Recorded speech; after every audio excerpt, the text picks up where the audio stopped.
सहनाववतु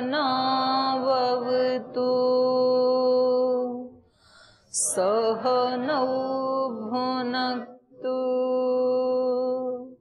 सह वीर्यं करवावहै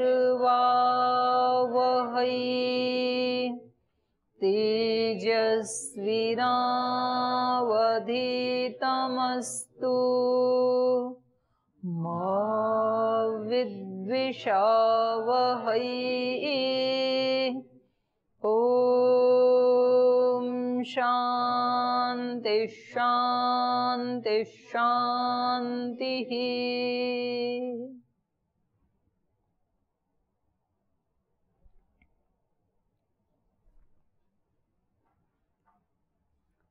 गीता का 12वां अध्याय आज हम शुरू कर रहे हैं।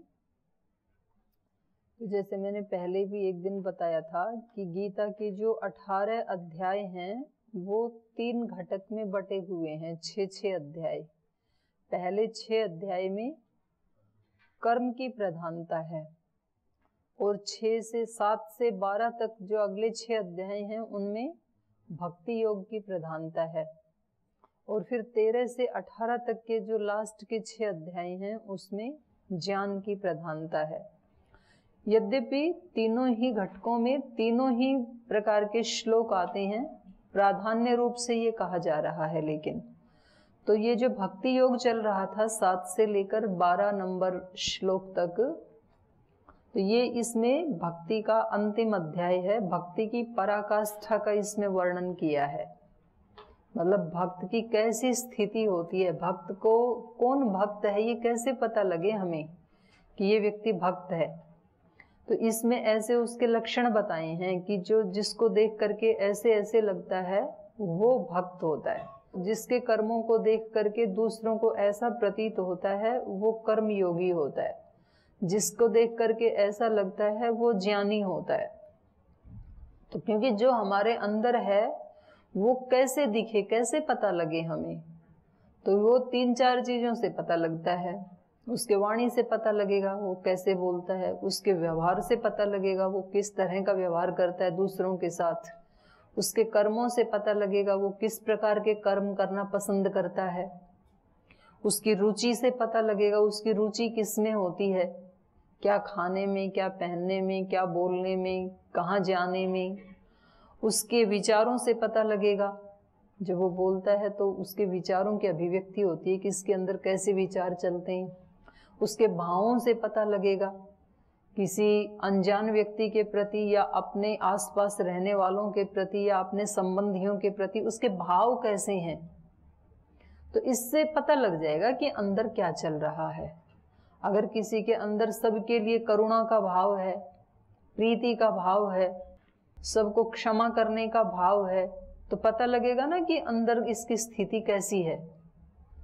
और सबसे बदला लेने का भाव है, सबको तंग करने का भाव है, सबको दंड देने का भाव है, सबसे घृणा का भाव है, सबकी त्रुटियां देखने का भाव है, दोष दृष्टि है, तो पता लगेगा कि अंदर क्या चल रहा है। तो अंदर जब सिस्टम ठीक नहीं चलता है तो बाहर से पता लग जाता है, शरीर गर्म हो जाता है, बुखार होता है, तो पता लगता है कि अंदर कुछ ना कुछ तो सिस्टम में गड़बड़ आई है, ठीक नहीं चल रहा है अंदर। तो फिर उसका खाना बंद करते हैं, फिर सिस्टम को ठीक करते हैं, पहले रोकते हैं, उसको दवा दे करके कचरे को निकालते हैं, उसको गर्म पानी पिलाते हैं। तो बाहर के लक्षणों से भी पता लगता है कि हमारे अंदर की स्थिति कैसी है। तो भक्त कैसा होता है उसकी कैसे पता लगे, उसके बारे में यहाँ पर चर्चा की गई है, इन श्लोकों में वर्णन किया गया है। तो अर्जुन पूछ रहे हैं क्योंकि ये भक्ति योग चल रहा है। और भक्त के बारे में वैसे हमने पढ़ा था कि 4 प्रकार के भक्त होते हैं। कौन कौन से? आर्त, अर्थार्थी, जिज्ञासु, ज्ञानी, 4 भक्त होते हैं। पहला आर्त, जो दुखी परेशान होते हैं तब भक्ति करते हैं। दूसरी प्रकार के अर्थार्थी, किसी प्रयोजन से लोग मंदिर में जाते हैं, लेकिन वो पहले ही कह देते हैं जी अगर मेरा ये काम हो गया तो मैं रोज आपके मंदिर आके दीपक जलाऊंगा, रोज आपको दूध और जल से अभिषेक करूंगा, रोज फूल चढ़ाऊंगा। और फिर वो वैसा करते हैं और जैसे ही मनोकामना पूरी हुई महीने 2 महीने में तो फिर वो जाना छोड़ देते हैं। जी जिस कामना से जाते थे वो कामना पूरी हो गई तो अब मंदिर जाना बंद। यज्ञ आदि करते हैं कि जी वर्षा हो जाए उसके लिए हम ये वर्षेष्टि यज्ञ करेंगे और फिर वो शुरू करते हैं और शुरू करने के बाद फिर वो हो जाती है 3-4 दिन में बारिश, फिर 3-4 दिन के बाद यज्ञ बंद, क्योंकि अर्थार्थी उसके उस पदार्थ की प्राप्ति के लिए उन्होंने ये पूजा शुरू की थी। तो ये दूसरी प्रकार के भक्त हैं। तीसरी प्रकार के भक्त हैं जिज्ञासु। उनकी जिज्ञासा होती है कि ये इतना सुंदर संसार किसने बना दिया, कैसे ये सिस्टम में चल रहा है, कौन इन चांद सितारों को भी रोशनी दे रहा है, कौन इनको गति दे रहा है, ये पृथ्वी इतनी तेज घूम रही है, ये सूर्य चंद्र नक्षत्र सब इतने फास्ट गति से घूम रहे हैं, कौन इनको घुमा रहा है, ये गंगा जड़ होते हुए भी इतनी तीव्र गति से भागी जा रही है, कहाँ जा रही है, क्यों जा रही है, क्या प्रयोजन है, एक दिन भी छुट्टी क्यों नहीं करती है। ये जो पहाड़ हैं ऊंचे ऊंचे, इनके ऊपर ये जो ढके हुए हैं बर्फ से, तो इनको इस स्थिति में किसने लाया, किसने बनाया, क्यों ये खड़े हुए हैं, ये ऋतुएं कैसे बदल रही हैं, क्यों ये फूल खिल रहे हैं। कभी भी ये ऐसे क्यों नहीं कहते हैं कि हमारे आसपास तो ये इतनी फैक्ट्रियां लगी हैं, इतना चिमनी का धुआं निकल रहा है, ऐसी प्रतिकूल परिस्थिति में हम कैसे खिलें, हम तो कितने कोमल हैं। वो कहते हैं वो अपना काम कर रहे हैं, हम अपना काम कर रहे हैं, हमारा तो काम है खिलना, धूप आए, धुआं आए, आंधी आए, तूफान आए, हम अपना काम कर रहे हैं, वो अपना काम कर।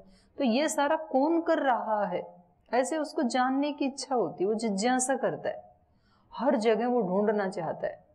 तो इस कारण से वो भक्ति करता है कि कोई तो है, कोई ना कोई शक्ति तो इस संसार में जो इन सब का अरेंजमेंट कर रही है, मैनेजमेंट कर रही है, सबको चला रही है, कितने लोगों को उत्पन्न कर रही है, कितनी प्रकार के जीवों को उत्पन्न कर रही है। किसी की भी शक्ल नहीं मिलती है, किसी की भी आवाज नहीं मिलती है, किसी के भी फिंगरप्रिंट नहीं मिलते हैं, किसी भी आंख की पुतलियां नहीं मिलती हैं, मनुष्यों की भी नहीं मिलती हैं, पशु पक्षियों की उससे अलग, पशुओं की उससे अलग, पक्षियों की उससे अलग, फिर पक्षियों में भी अलग अलग, कौवे की अलग, चिड़िया की अलग, कबूतर की अलग।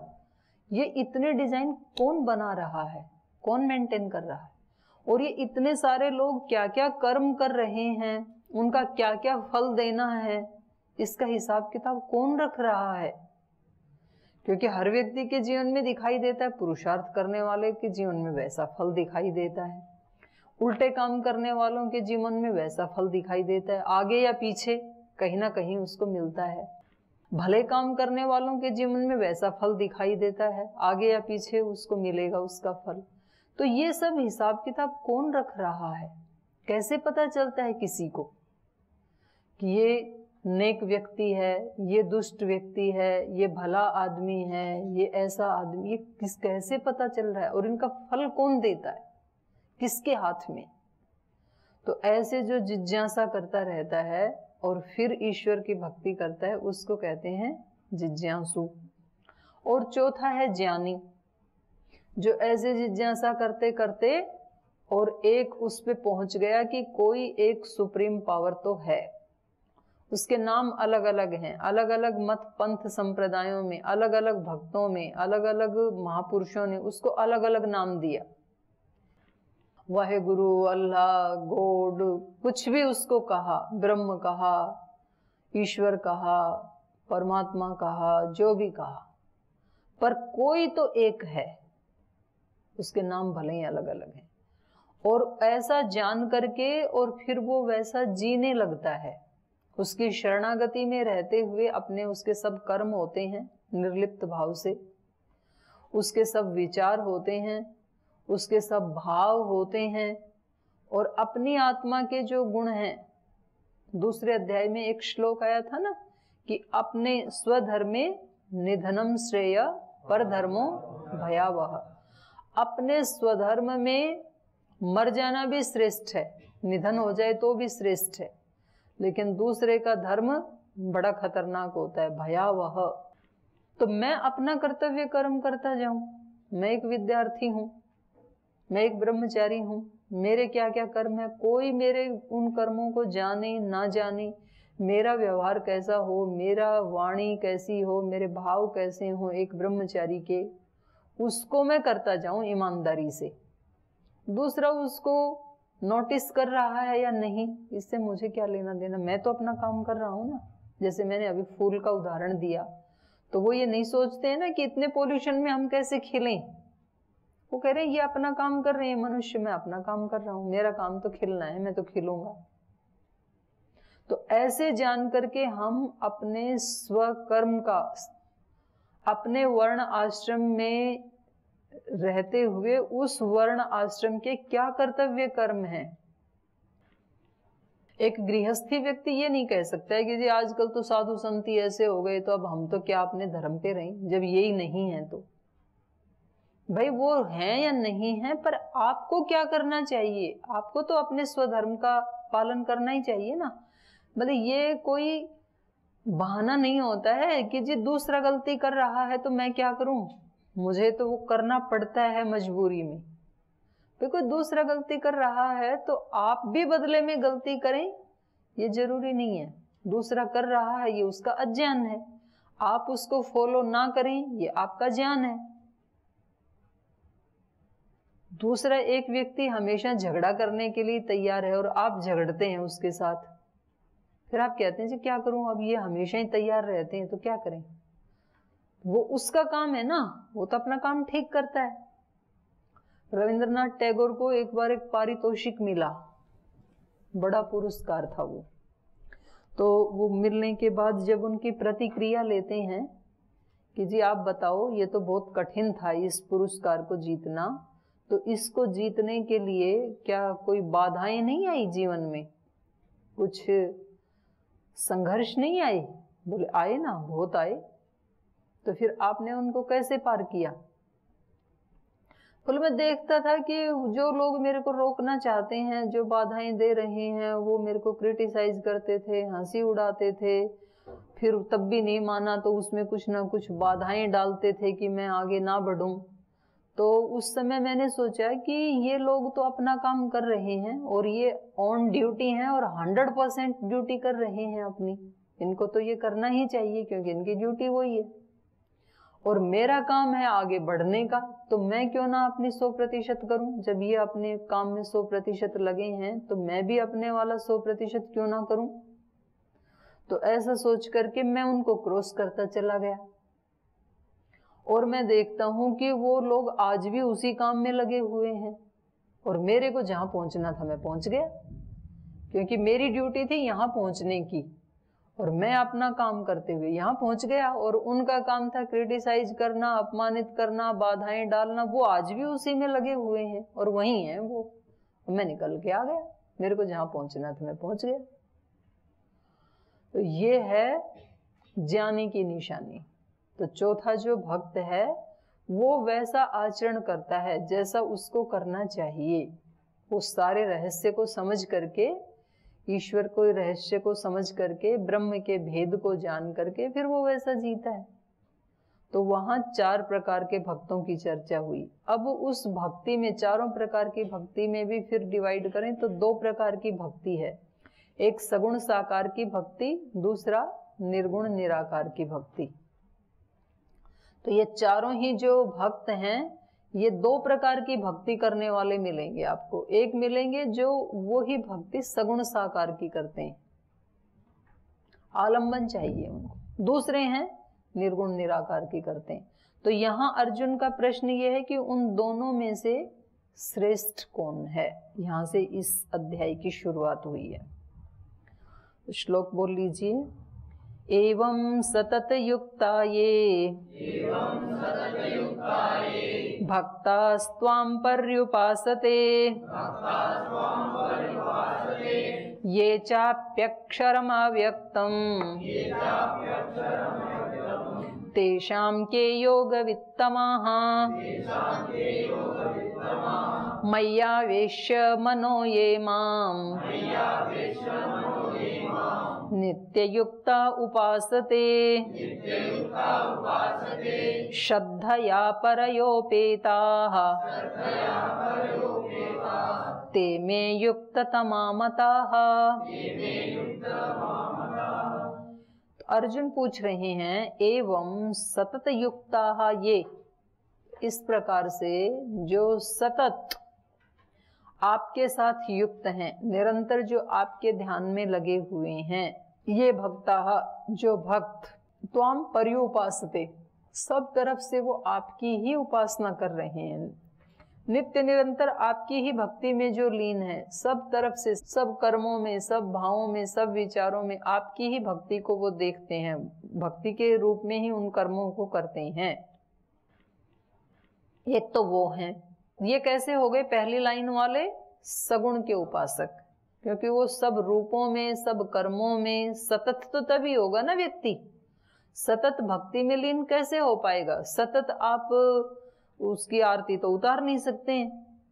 मूर्ति की आरती कितनी देर चलेगी? 1-2 घंटा। उस आरती की स्तुति, प्रार्थना, उपासना, उसके लिए मंत्र, श्लोक, गीता के श्लोक, वो कितनी देर चलेंगे? 1-2 घंटा। तो आप सतत तो नहीं कर सकते, तो सतत भक्ति कैसे बनेगी? सब कर्म हमने भक्ति स्वरूप ही मान लिए। जो भी कर्म करेंगे हम उसमें पढ़ेंगे, खाएंगे, नहाएंगे, बर्तन साफ करेंगे, जो भी सोचेंगे, हम जब सोएंगे, जो भी करेंगे, अंदर की चेष्टा या बाहर की चेष्टा, उस सब को हमने क्या बना लिया? भक्ति। तो ये कैसी भक्ति हो गई? सगुण साकार भक्ति हो गई, क्योंकि उन सगुण कर वो जो दिखाई दे रहे हैं उसको भी हमने भक्ति ही बना लिया। तो कहा एवं सतत युक्ता ये भक्ता त्वाम पर्युपासते, इस प्रकार सतत आप में युक्त होते हुए, आप में ध्यान लगाते हुए, उनका ध्यान आप में ही रहता है। जैसे माँ जिसका छोटा बच्चा होता है तो वो सब काम करती है घर के, लेकिन उसका ध्यान अपने छोटे बच्चे में ही होता है हमेशा कि वो क्या कर रहा है। ऐसे जो भक्त है उसका ध्यान हमेशा ईश्वर में रहता है, तो उसको कहा सतत युक्ता। एवं सतत युक्ता ये भक्ता त्वाम पर्युपासते, आपको पर्युपासते, सब तरफ से उपासना करते हैं। और ये च अपि अक्षरम अव्यक्तम, और कुछ ऐसे हैं कि जो अक्षर अविनाशी अव्यक्त की उपासना करते हैं। तो ये कैसे हैं? ये सारे संसार से बिल्कुल निर्लिप्त हैं, शरीर से भी निर्लिप्त हैं, ना वो अपने आप को शरीर मानते हैं, शरीर से भी अलग हैं वो, और ना वो संसार में कहीं लिप्त होते हैं, उसको भी अलग। सबको क्या देखते हैं वो? गुणा गुणेषु वर्तन्ते, गुण गुणों में वर्त रहे हैं, मैं इनसे अलग हूं। और मैं कैसे स्वभाव वाला हूं? चेतन स्वभाव वाला हूं। मैं कैसे स्वभाव वाला हूं? ब्रह्म स्वभाव वाला हूं, शुद्ध स्वभाव वाला हूं, ज्ञान स्वरूप, ऐसा वो सोचते हैं। तो ये कौन से भक्त हैं? ये निर्गुण के उपासक भक्त हैं। तो ये च अपि अक्षरम अव्यक्तम तेषाम के योग वित्तमाः, तो उन दोनों में, सगुण साकार भक्ति करने वालों में और इनमें, ये जो निर्लिप्त भाव से रहते हैं, जो अव्यक्त और अक्षर की उपासना करने वाले हैं, अविनाशी की उपासना करने वाले हैं, इस संसार में नहीं वो उसको ढूंढते, इन सब से अलग है वो। और ये संसार सारा क्या है? गुणों का विस्तार है, त्रिगुण का विस्तार है। ये शरीर भी त्रिगुण का ही, पंचभूतों का ही विकार है। तो ये जितने भी कर्म हो रहे हैं, ये सब क्या हो रहा है? गुणा गुणेषु वर्तन्ते, गुण गुणों में बरत रहे हैं। और मैं आत्मा कैसा हूं? अकर्ता। सब कुछ करके भी मैं क्या हूं? न करने जैसा, अकर्ता। ये सारी सृष्टि के कर्म करके भी ईश्वर कैसा है? अकर्ता, वो कुछ नहीं करता है। ऐसा जो सोचते हैं, और ऐसे जो ईश्वर के निर्गुण स्वरूप के जो उपासक हैं, तेषाम, उन दोनों प्रकार के भक्तों में, के योग वित्तमाः, योग वित्त, योग वित्त तर, योग वित्ततम। योग वित्त मतलब योग को जानने वाला योगी। योग वित्तर उससे बड़ा योगी, और योग वित्ततम सबसे बड़ा योगी। तो उन दोनों में आपके साथ जुड़ने वाला सबसे बड़े योगी उन दोनों में कौन है? वित्तर वित्ततम दो प्रकार के हो गए, और योग वित्त जो अभी अभी चला है रास्ते पे, और वित्तर और वित्ततम। तो इनमें कौन सा श्रेष्ठ है? आप सगुण साकार और निर्गुण निराकार इन दो प्रकार की उपासना करने वालों में किसको श्रेष्ठ समझते हैं? तो कितना बड़ा प्रश्न पूछा अर्जुन ने। तो ऐसे ऐसे प्रश्न आने चाहिए जो आध्यात्मिक व्यक्ति है, जो जिज्ञासु है ना। जब आप 24 घंटे इसमें जिएंगे, चाहे तो आप सगुण साकार रूप में ईश्वर को सामने रख करके जिए, अपने सारे कर्म, सारी क्रियाएं, सारे भाव, सारे विचार आप दिन भर ऐसे करें, या फिर इन सब से डिटैच होकर के निर्गुण निराकार अपने स्वरूप में स्थित होकर के करें। जब आप ऐसा करेंगे तो आपके चित्त में बहुत सारे प्रश्न उठेंगे, और अगले दिन आप मुझे आगे पढ़ाने के बजाय पूरी कक्षा मेरी प्रश्नों के उत्तर देने में बीत जाएगी। ऐसा होगा तब। और जब हम ना तो सगुण साकार रूप की उपासना करते हैं, और ना हम निर्गुण निराकार की करते हैं, और एक हम प्रमाद और आंख बंद करके, मतलब जिसको कहते हैं ना सोया सोया जीवन, ऐसा जब जीते हैं तो कोई प्रश्न नहीं आते हैं। ठीक है, फिर मतलब ऐसे यहाँ करके बैठ जाते हैं एक यंत्र की तरह, ऐसे उठ के चले जाते हैं, फिर उठ के जाके यंत्र की तरह खाना खा लेते हैं, यंत्र की तरह अगली कक्षा में चले जाते हैं, यंत्र की तरह संध्या हवन सब कर लेते हैं। जागरूकता है ही नहीं जीवन में कुछ भी। फिर कुछ नहीं प्रश्न आदि आएंगे, कोई जिज्ञासा नहीं आएगी, क्योंकि आगे बढ़ना ही नहीं है ना, यात्रा चल ही नहीं रही है ना। तो एक जगह बैठा बैठा आदमी क्या करेगा फिर? तो अर्जुन क्योंकि ये योग मार्ग में आगे बढ़ रहा है नित्य निरंतर, हर पल उसके चित्त में वो ही चल रहा है, इसलिए उसको सगुण साकार के दर्शन भी हो गए। सब जगह वो उसी को देख रहा है। 10वें अध्याय में देखा विभूतियों को, मुख्य मुख्य जगह उसको पहचान में आ गई कि ये सब ईश्वर का ही अभिव्यक्ति हो रही है इन इन जगह में, सूर्य आदि में। और फिर उसने देखा कि केवल विभूति नहीं, ये सकल ब्रह्मांड सब उसी के अंदर ही समाया हुआ है। सब ये काल के गाल में जा रहा है, वो इसको उत्पन्न ही नहीं कर रहा, वो इसको निरंतर खा भी रहा है, दिखाई नहीं दे रहा है, लेकिन उसको दिखाई दे गया। और फिर उसने देखा कि ये केवल खा ही नहीं रहा है, वो ब्रह्म इस जगत को, इसको सुख शांति प्रसन्नता भी दे रहा है। तो उसको वो वाला रूप भी दिखा, शांत चतुर्भुज दिव्य रूप भी दिखाई दिया। तो वो तो निरंतर उसकी खोज में है कि कैसे मैं सारे दोषों से मुक्त होकर के उसमें लीन मैं कैसे हो जाऊं, मैं अपनी आइडेंटिटी को कैसे मिटाऊं, इस खोज में है वो। तो इसलिए जानना चाह रहा है कि भगवान को कौन से ज्यादा प्रिय हैं, तो मैं वैसा ही करूं ना फिर, क्योंकि इसको पाना है ब्रह्म को। तो जिसको ब्रह्म को पाना है वो तो निरंतर ब्रह्मचारी रहेगा। ब्रह्मचारी का मतलब क्या है? ब्रह्म की खोज में, ब्रह्म में आचरण करने वाला। ब्रह्मचर्य में बताया था ना मैंने कि ब्रह्मचारी कौन है? जो ब्रह्म के खोज में रहता है, ब्रह्म में विचरण करता है, जिसके जीवन का कोई विराट लक्ष्य है, कोई बड़ा लक्ष्य लेकर के चल रहा है, वो ब्रह्मचारी है। छोटे लक्ष्य के लिए ब्रह्मचारी की कोई जरूरत नहीं है, आत्म संयम की कोई जरूरत नहीं है वहां पे। वो तो चल ही रहा है ऐसे ही, सारी सृष्टि में चल रहा है, पशु पक्षी सब चल ही रहे हैं, उनका कोई बड़ा उद्देश्य तो है नहीं। तो सहज जीवन जो है वो तो चल जाएगा। आप एक अक्षर भी मत पढ़ो, आप कुछ भक्ति भाव कुछ भी मत करो तो भी चलेगा जीवन, तो ईश्वर ने दिया है तो सांस तो चलेंगे। पर जिसको विशेष बनाना है वो फिर आत्म संयम करता है। जिसको विशेष सिंगर बनना होता है ना, तो वो अपने गले का विशेष ध्यान रखता है। खट्टा नहीं खाएगा, ठंडा नहीं खाएगा, चिकना नहीं खाएगा, ऐसे रूखे पदार्थ नहीं खाएगा जिससे गला खराब हो, क्योंकि उसको हमेशा ये ध्यान रहेगा कि मेरा लक्ष्य है एक विशेष सिंगर बनना, जिसका लक्ष्य ये है कि मेरा उद्देश्य है, मेरे जीवन का लक्ष्य है कि मैं एक विशेष डॉक्टर बनूं, तो वो निरंतर उसी पढ़ाई के बारे में सोचता रहेगा। मान लो किसी को हार्ट स्पेशलिस्ट बनना है तो हार्ट के बारे में खोज करता रहेगा, हमेशा उसका ध्यान वहां रहेगा। अब जिसको ब्रह्म की खोज है कि मुझे तो उस ब्रह्म के बारे में जानना है, श्री अरविंद तो वहां पढ़े कहाँ, कॉन्वेंट स्कूलों में पढ़े, पर उनको ये थी कि मुझे तो उसको जानना है, उसके संस्कार थे ऐसे, तो वहां रह करके भी उनके चित्त में खोज किसकी चलती थी? ब्रह्म की।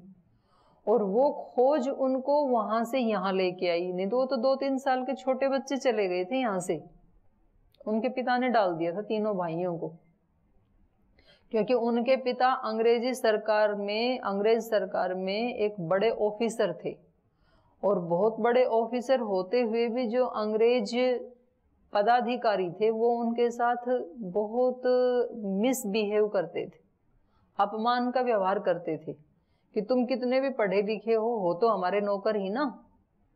तो उसको लगता था कि मैं अपने बच्चों को ना इन अंग्रेजों से कम नहीं रखूंगा, ऐसा बनाऊंगा अपने बच्चों को जो साक्षात अंग्रेज जैसे ही हों। तो इसलिए उन्होंने बचपन से मतलब अपना अपमान का बदला लेने के लिए अपने तीनों बच्चों को भेज दिया। ये सबसे छोटे थे, तीसरे वाले श्री अरविंद तो ये तो 2-3 साल के बच्चे थे, अपने बड़े भाइयों के साथ चले गए वहां। और वहां पर कोई घर नहीं, कोई परिवार नहीं, किसी के यहाँ रहते थे, तो बड़ा कठिन होता है नई जगह में रहना। वो हमारी संस्कृति को नहीं जानते, संस्कारों को नहीं जानते, और 3-4 साल के बच्चे को उसकी माँ से अलग कर देना, तो बच्चे का कैसे मन लगेगा। यहाँ तो 4 साल के बच्चे भी आ रहे हैं तो उसकी माँ को साथ बुला रहे हैं, कम से कम 7-8 वर्ष तक तो माँ की आवश्यकता होती है, कम से कम 7 साल तक तो जरूर होती है, बच्चा इतना नहीं समर्थ होता है। तो उन अभावों में वो पला बढ़ा, पढ़ाई की, तो उसके तो मतलब पाश्चात्य जो शिक्षा थी वो रच पच गई ना इतने छोटे बच्चे की तो, लेकिन जो उसके अंदर के संस्कार थे वो आध्यात्मिकता की तरफ ले जा रहे थे। उनके अंदर वो चल रहा था कि मुझे उसको जानना है, तो इतनी पढ़ाई करके भी बोले इसके लिए इन्वायरमेंट मुझे मिलेगा भारत में, यहाँ नहीं मिलने वाला, यहाँ की एक अलग ही संस्कृति है, यहाँ कुछ अलग ही है। तो फिर वो भारत आ गई। फिर भारत में आके भी उनकी तो शादी हो गई, और उन्होंने कहा कि मुझे तो कोई भारतीय लड़की से ही शादी करनी है और भारतीय रीति रिवाज से ही करनी है। तो फिर एक बंगाली लड़की से ही शादी की उन्होंने, मृणालिनी देवी से, नहीं तो वहीं कर लाते अगर उनके संस्कार, पाश्चात्य संस्कृति के संस्कार यदि उनके जीवन पे हावी होते। तो अभी तो 2-4 साल जाते हैं बच्चे और बाहर से शादी करके ही आ जाते हैं, या वहीं बस जाते हैं शादी करके, पढ़ने जाते हैं, तो वापस आए। फिर वहां भी उनको लगा कि नहीं मुझे तो इससे भी आगे जाना है, गृहस्थ आश्रम से भी।